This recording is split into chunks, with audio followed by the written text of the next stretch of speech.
What's up, guys? It is JZNES back again with another video. Today we're talking some Super Mario RPG here. One of the best Mario games there is. I like to consider it maybe my favorite Mario game that's not like one of the 3D platformers or like regular platforming games. Like my two favorites of those are Super Mario Galaxy and Mario World there. That'd be my other favorite 2D Mario game. But Super Mario RPG is definitely my favorite of the spin-off games or just any of the other Mario games there. Because it's a really good game. I played it last year. Actually, shit, it was probably it was 2 years ago now. Actually, it was right before or right when I had started doing videos again. I can't remember which it was. I think it was when I was still doing videos, but I just like didn't feel like I had enough to say about it or something to that effect. Kind of like Dark Souls, I never reviewed that for the same reason, which is a stupid reason not to have reviewed it because there's plenty to say about it. But yeah, Super Mario RPG is definitely one of the cooler RPGs, and I like it's neat that they made a Super Mario RPG at all, you know?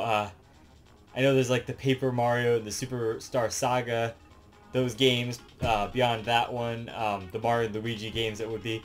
And that's the first one I played was Mario Luigi Superstar Saga. I actually have a box copy of that up there. I should have thought to bring that down, but back in the day that's the one I played, and then later on I found out the first one was Super Mario RPG. My friend played a little bit of Paper Mario back in the day, so I kind of remember that a little bit. That's another one I want to get to. Now that I'm reviewing Superstar Saga, now we can fucking Superstar Saga. I want to get to that one too. Super Mario RPG, Legend of the Seven Stars on the Super Nintendo there. Maybe now I can do Paper Mario. Not that I couldn't have before, but this just makes it feel better to do Paper Mario after this, after reviewing Super Mario RPG. So Enix made, or Square Enix? Was it Square Enix? I can't remember. This is before they were Square Enix. Made this game. I doesn't even say on the thing. Now I feel stupid. Well, it would have been Square because, yeah, Square, because Final Fantasy, yeah. So there's a Final Fantasy boss in this game. I just always called them Square Enix because that's what they're known as now, you know, that's just, in my mind, it's just Square Enix, you know, but it was Square at the time. This was like 95 when this game was made, so still fairly late in the Super Nintendo life cycle there. A lot like one of the last few games, actually, that'll be the review after this. Anyway, I've already reviewed Kirby Dream Land 3, which is from 97. That's what it made me think of anyway. I didn't know if there was going to be any way to tie those together, and I was going to spoil the order of this, but yeah, whatever, fuck it. So yeah, Super Mario RPG, let's talk about it. It's got all the tropes of a typical RPG, but then they make it really fresh and unique in their own way. So, for example, so Mario and Mario aesthetic, Mario characters, Mario setting. So you get to play as characters like Mario. Obviously, that's your main character there. You can't really switch him out of the party. But you have a 3-party system, which is pretty unique. There's not a lot of games that do that. Actually, more than I'm thinking, honestly. I mean, like Final Fantasy VII did that, and like Dragon Quest II did that, but like Dragon Quest VIII, you know, you got a 4-party system. That's the typical, is like a 4-party system, but 3 parties less common. But anyway, 2 parties like basically unheard of. I don't even know a game that has 2-party actually, except for before you get 3-party. Like in Dragon Quest II, you have 2-party for a while, then you get 3-party at some point. But anyway, not important. So you have a 3-party there. And you have the choice between 5 characters, three of which you already like know from previous games. So there's Mario, Peach, who's another favorite of mine. She's a healer class. Mario's kind of like a damage dealer, and he has like some basic, like the jump move is a move that you can use like as an attack, and fireballs and stuff. You know, some typical Mario attacks are converted into this RPG style, and that's what I like about it, is it feels very Mario, you know, especially with all of the enemies and stuff. Even the enemies that aren't from Mario feel like Mario and have been used in later games as if they were Mario, you know, so... So yeah, then you have Bowser you get, which is pretty unique. I mean, you never really get to play as Bowser in most of the other games, so it's kind of cool that he's on your side this time. You're fighting a more grand enemy than Bowser this time, which is pretty cool. So that's different as well. You're not just fighting Bowser. It starts off you're fighting Bowser, and then they pull a twist where it's not about him. And the princess isn't even captured. She's actually a very valuable ally this time. She's like the best healer because she has a healing move that's basically a full heal and one that's a multi-heal, which is like she's the only one who has that multi-heal ability, and she's like critical with that multi-heal ability to like beating the game, as far as I'm concerned. She's definitely a staple member of the team. She's kind of the Yukiko, if we're gonna make a Persona reference there, of this game, where she's kind of like mandatory towards the party there, because there's not really a other good healer. Mallow is a decent healer, and he does have a lot more magic attacks. That would be more of your mage character. Bowser's just like a fucking beat him, you know, punch him to death, or fucking fuck him up kind of character. He's an attacker, he's a tank. That's his kind of role. And then there's Geno, who's my other favorite character. Probably my favorite character from the game. Outside of like Peach, I guess, because she's like very central to the team. But my favorite like original character from the game, Geno. He's pretty cool. I like him a lot. I like his design. He's like a puppet-looking character or whatever. And there's this whole side quest where you go and get, not side quest, but like part of the main quest. But there's a whole quest where you go and get him and stuff, and you're in that forest with the famous Forest Maze song there, which is awesome. Which is originally how I figured out about this game, was from that song that everyone knows. So yeah, that's pretty cool. But anyway, so I like Geno a lot. That's pretty much my typical party, is Geno, Princess Peach, and also the Mario there is also my typical party. So because Geno also has like some kind of magical abilities, not as good as like Mallow's, but he also has like a boost your attack move called Geno Boost, which is really helpful, especially on the later bosses in the game. And this game is like 90% bosses, I swear to God. Like every other fucking second it's like a boss fight. It's like, it's just a gauntlet of fucking bosses, like just one after the other. You've never seen so many bosses in a fucking video game, I swear to God. It's ridiculous how many goddamn bosses there are in this fucking game. It's insane how many bosses there are. But, so yeah, that's cool. But, yeah, so each character kind of has their own diverse thing, and there's a lot of different ways to make the party.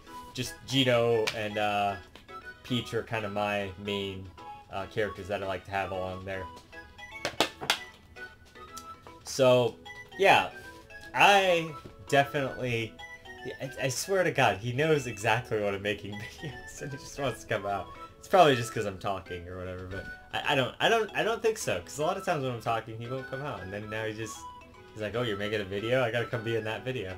Anyway, so, but yeah, so you have these typical sort of Mario characters and two new characters who are kind of essentials to the story, and haven't really been seen as much since because, you know, Square and copyright stuff and etc. etc. And so that kind of sucks, but they've been brought back in different ways and stuff. Everyone wants Geno and Smash Brothers, and I do too, especially after playing this game. But what's cool about the game, there's a lot of cool things about the game. One of the cool things about the game is the aesthetic of the world. It's sort of a sort of Donkey Kong Country style, like 3D rendered, but it's overhead, like top down. So it's almost like 3D in a sense. And the designs are like really unique and like It's a very good-looking Super Nintendo game. I said that about Kirby Dream Land 3 as well, but that for a different reason. This is more... It's very impressive for like a 3D Super Nintendo game. It's amazing they were able to fit these kind of graphics onto the Super Nintendo. And the world is just so vibrant and full of life, and there's lots of different kind of areas. It's not just even like one type of area. There's tons of different kinds of areas. Very good variety there, and it definitely makes it feel like a living, breathing world. And the aesthetic of it and whatnot makes it feel very Mario-esque, especially with the enemies. You know, you have all the Mario enemies, the Koopas and the Hammer Brothers, that kind of stuff. The Lakitu that like shoot down little spiky dudes. The mushroom guy, Goombas, obviously. You got stuff like that. The Boos, the fish guys, the skeleton fish guys. All of the Mario enemies that you know and love pretty much are in this game. Bombs, you know, stuff like that. And then there's like so many other enemies that are in this game that are newer enemies that are also awesome. So the enemy design is like also really fucking good. And the other thing that's like fucking really impressive about this game has so many things that are like, I don't know if this is the first to do a lot of these things, but Jesus Christ. This game has like roaming enemies. Like you can see them on the overworld like modern games, you know, like they weren't able to fucking do this in most games until like way later on. That's like super impressive for the Super Nintendo. Like holy shit. It's not random battles. You get to see the battles before you go into them. It's like, wow, like Jesus Christ, that's crazy. I mean, they couldn't even do that in fucking Dragon Quest VIII, you know, in the PS2. We're talking about a Super Nintendo game here. This is insane. I mean, they could have probably done it on Dragon Quest VIII. They just didn't to save resources or whatnot. And then they put it in the 3DS version. You know, it's like questionable whether or not that's really good. But here in this game, it works to the advantage of the game to have that. Sometimes you could get like a star and then you could run around on those enemies and you get all the experience you would get from those battles. All the Earthbound in a sense, you know, where you just like run into an enemy and the battle will be over. They don't have that system in here. That'd be really nice if they would have done something like that. But yeah, so that's really cool. But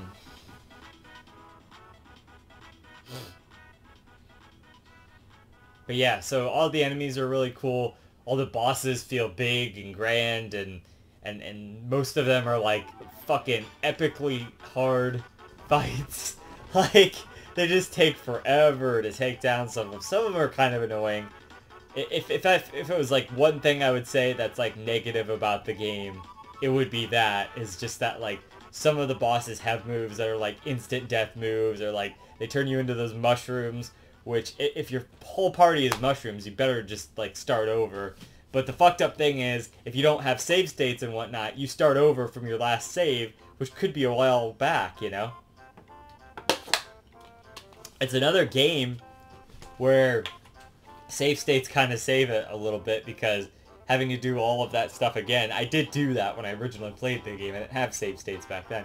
But having to do all of that stuff again, honestly, it's kind of a drag, and I don't necessarily know that would be the best way to play the game, especially since there's a lot of, like, those moves that, like, instantly kill you or turn you into mushrooms, so saving mid-battle just to avoid stuff like that, you know, just instantly dying from stuff like that is, I feel like, you know, fair enough to play the game that way. You know, it's whatever. That's how we did it. So I played this game with my friend Mayab. That's why I replayed the game.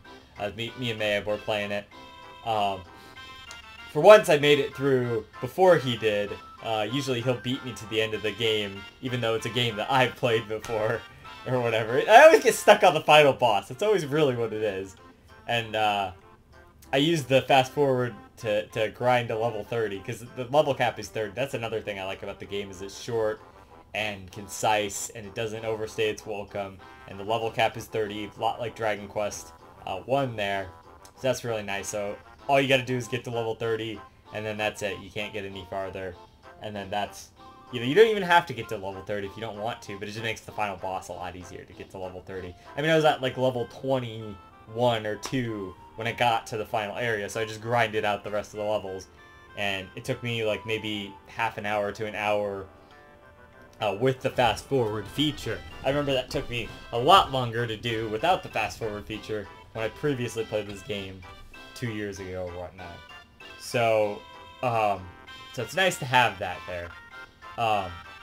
And I didn't really we didn't do any other grinding throughout the game, so the game was a very challenging run of the game.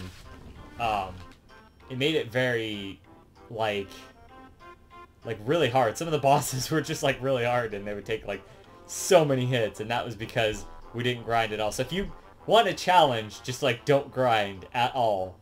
And I don't even think Nayab, like, fought most of the enemies along the way. He told me he, like, tried to skip a lot of them so he could catch up with me a lot of the times. And it's like, geez, like, you know, like, fuck.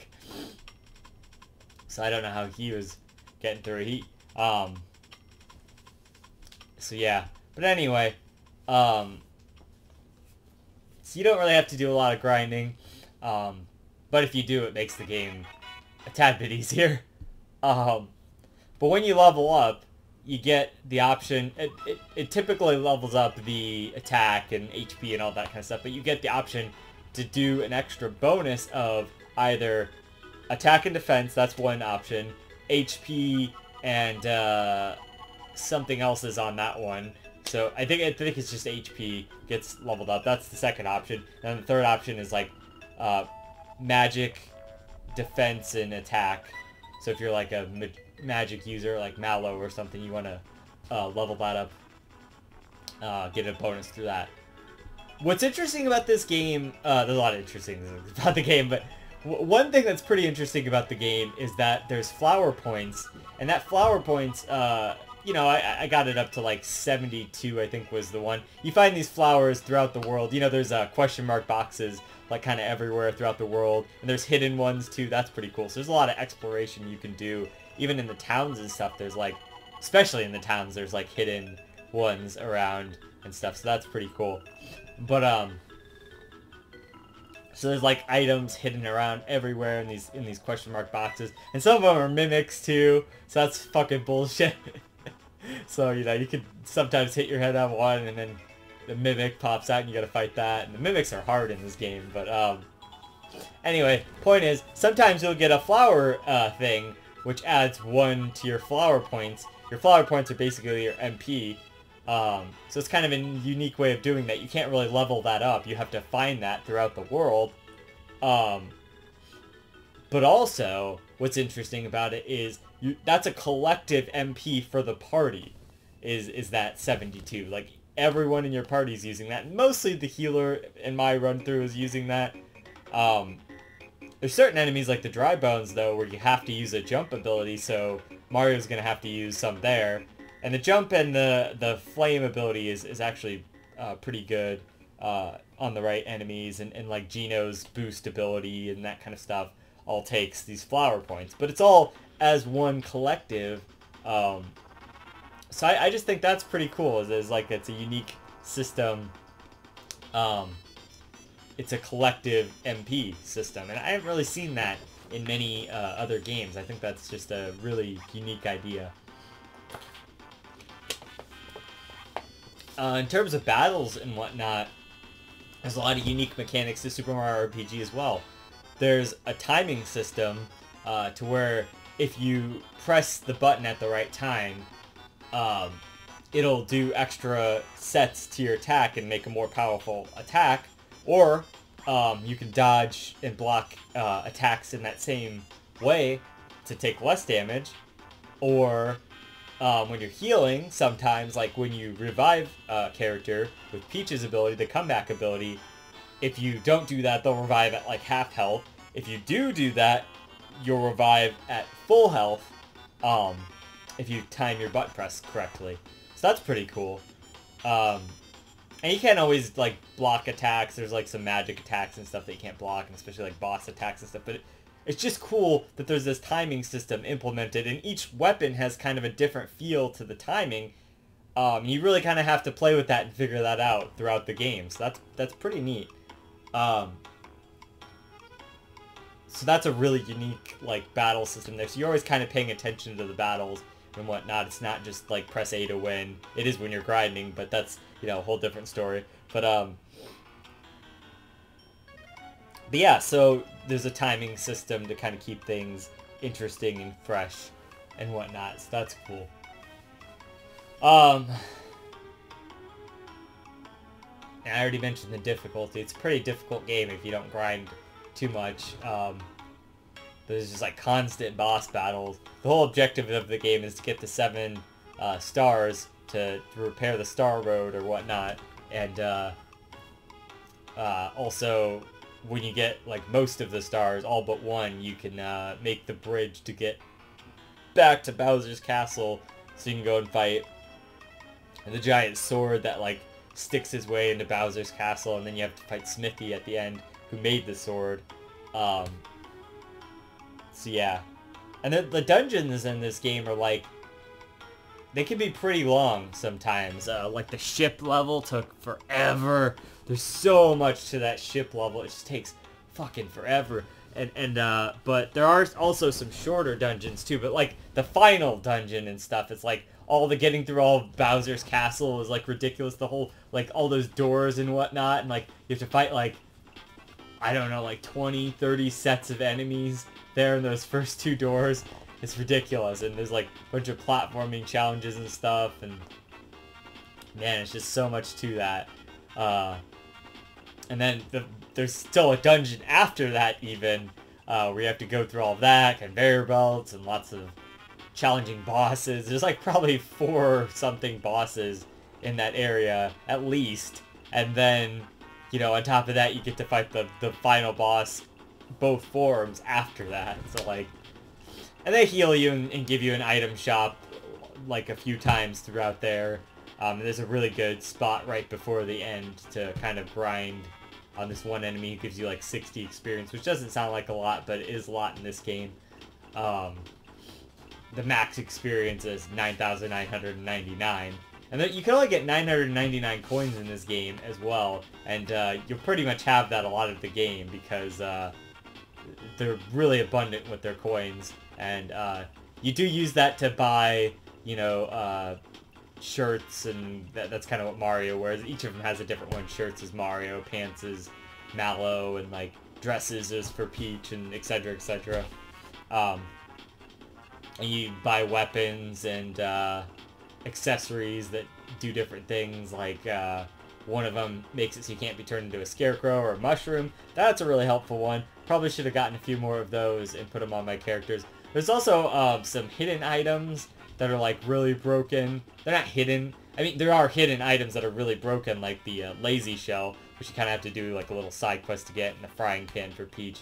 Really, really busted items there. I kind of missed my opportunity to get those because I was already in the castle by the time I realized I should probably have gotten those. But yeah, but what I was trying to say is there's actually these frog coins, which is another form of currency, which is harder to get, and they lead to a lot of really good items as well, if you can get like a shit ton of them. So, and I think you can get some of those by playing some mini games and stuff. There's like a Yoshi mini game, and there's like a waterfall mini game, and the train mini game. There's all sorts of little mini games throughout the world there that you have to do along your quest. But yeah, and there's even some platforming in the game. A lot of platforming actually throughout the game, traversing the world and whatnot. And so yeah, that's kind of cool. Like, it's just a really impressive Super Nintendo game for sure. It's amazing how much they fucking could do for the Super Nintendo. Very, very impressive. I would have loved to have seen a Final Fantasy game, or Dragon Quest game especially. I hadn't even thought of that, but like a Final Fantasy game or Dragon Quest game within this like kind of art style and this like world, like this 3D top-down kind of thing. That would have been really cool. But I'm glad they did it with Mario, because this is such a great Mario game, and it's really such a natural extension to the Mario universe. It has all of the staples of Mario's stuff. And the hammer is even a reference to Donkey Kong there, which is pretty cool. And the original Mario, obviously. So, yeah, so that's really neat. I hadn't even thought of that until just now. But just, it's just great. There's so many, like, little references and cool stuff throughout the game. You know, you have, like, the Toads and the, even Luigi's in there for a little bit. So that's neat. Bunch of references, lots of references. There's, like, all the enemies are in there, like I said, like the thwomps and stuff, and it's just really cool. And it's such a fun adventure. I guess I should talk about the characters and the dialogue and all of that. It's really silly and fun, and there's a lot of really good moments with that. And it's just really well written stuff. There's a lot of funny moments and a lot of, you know, good moments, and it's just really well done. The story and stuff. It's not anything grand or anything, but it's good and it's fun for what it is. So, and I like the characters and how they interact, and you know, you don't typically get a lot of like Bowser and Peach in them, but like in this game you do get to hear from them a lot more, and I think that's really cool. So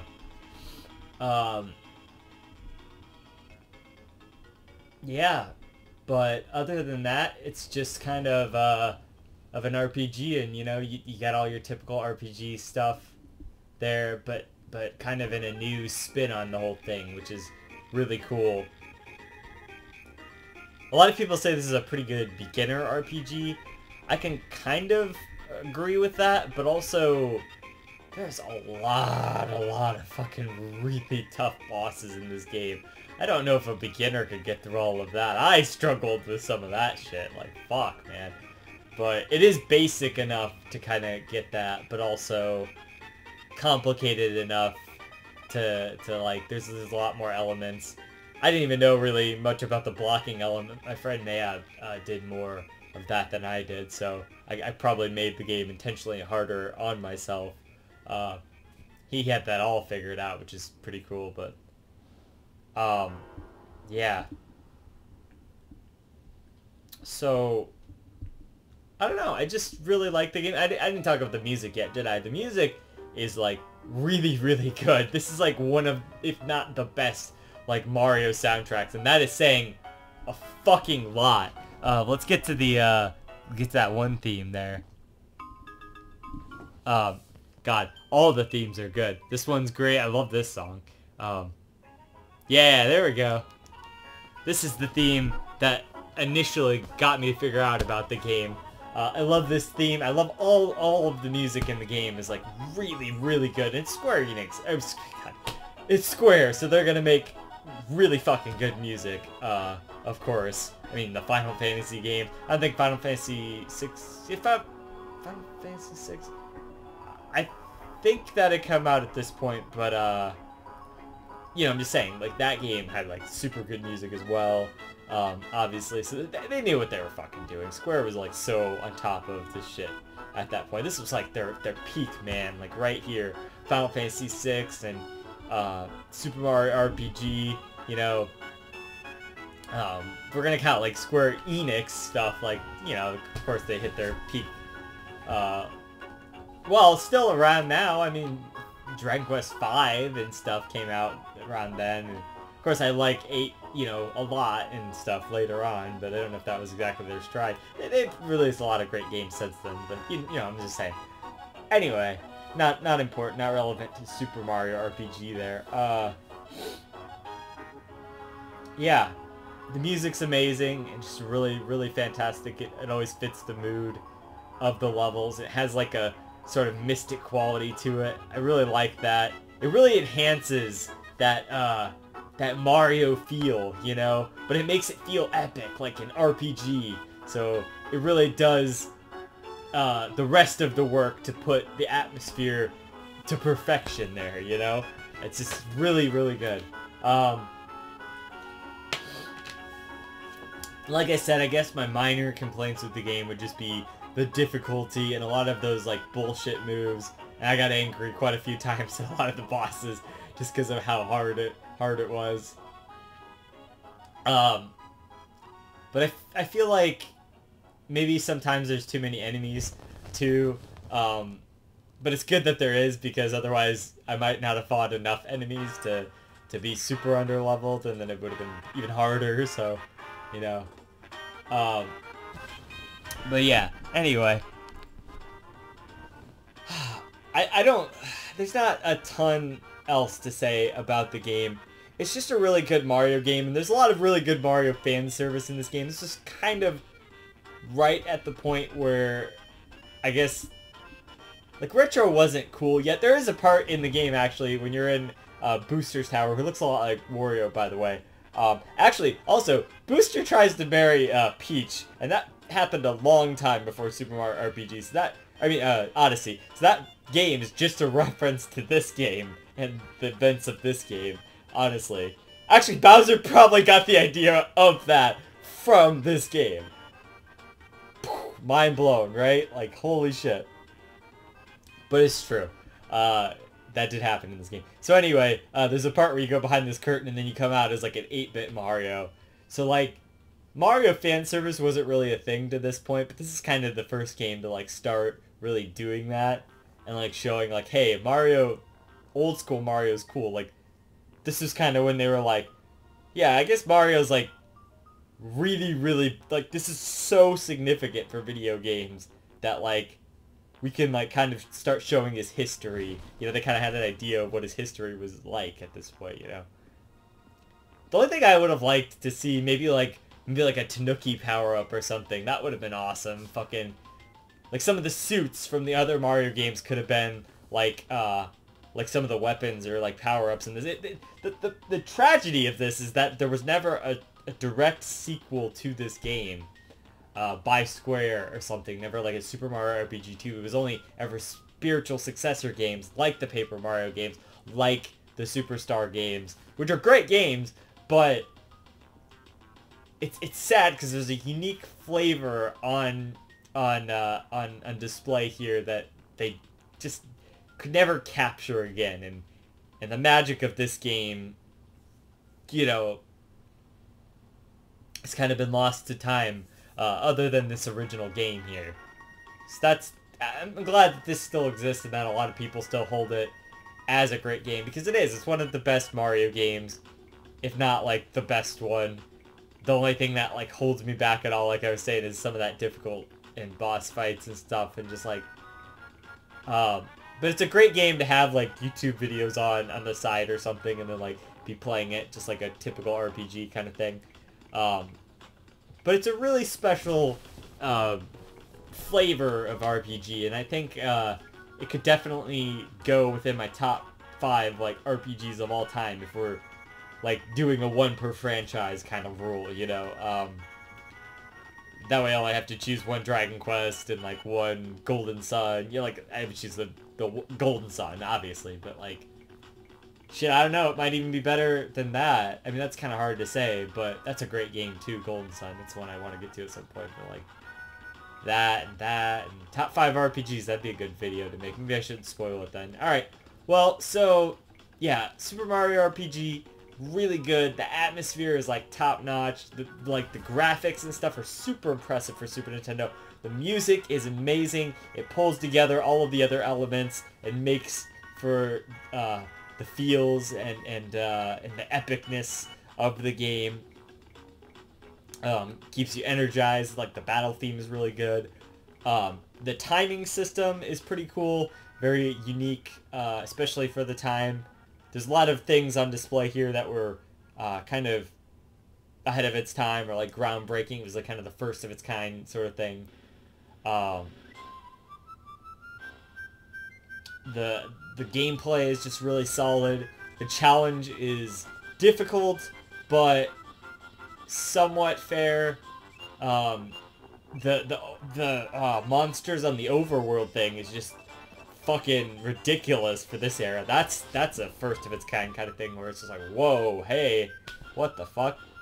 I guess Earthbound did that, right? That was around the same time as Earthbound, so, you know, it was like, these were some of the early games to do that, is my point. So yeah, just that's really impressive. I like the characters and the lore of Mario, and adding to the lore of Mario with this game, and just that the whole world is a Mario world, and that feel, this being that. So like pretty much everything about the game is really good, other than some kind of frustrating bits, mostly to do with the difficulty and whatnot, and the fact that there's like a million boss battles.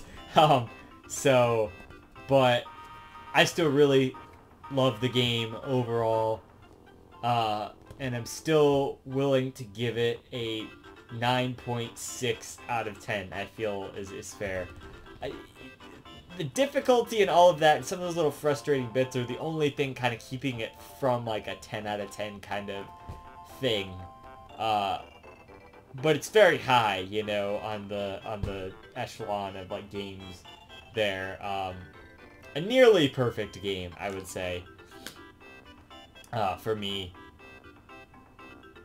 because I just really love it, and it's really special, and it was one of those games that I had a really good time playing, and had a really good time replaying it, you know. So yeah, very special game. If you haven't played Super Mario RPG, you should definitely do that, especially if you like Mario or you like RPGs, or both. Obviously, if you like both, play Mario RPG.